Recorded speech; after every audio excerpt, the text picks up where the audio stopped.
كانت بتحاول تقلد رانيا يوسف وبتنافس معاها على لقب أحسن فستان بدون بطانة.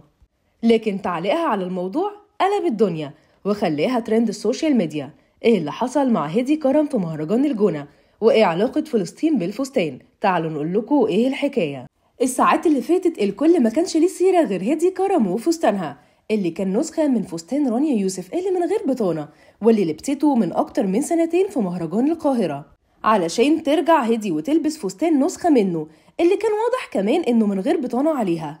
ولما الصور انتشرت الجمهور اتهمها انها بتحاول تتصدر لترند، وده بعد ما إدارة المهرجان قررت ان كل الفساتين تكون محتشمة وسودة بسبب اللي بيحصل في فلسطين.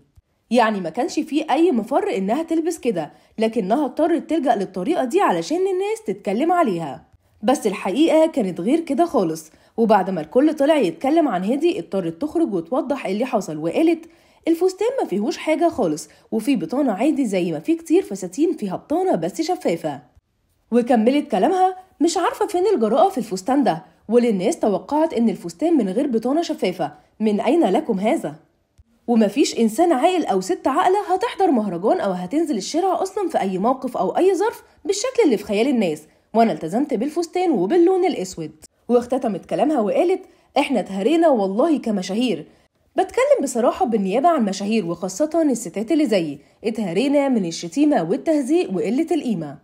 ومش بس هدي اللي طلعت واتكلمت، كمان الخاصة بالفستان وضحت الموضوع وقالت إن الفستان اتنفذ في 3 أيام وإنه متبطن ب6 طبقات، لكن معمول بشكل يدي إيحاء للناس إنه شفاف، وإنه في الأساس ما كانش ده الفستان اللي هدي هتحضر بيه، لكن بعد ما تقرر إنه الدريس كود يكون أسود لبسته.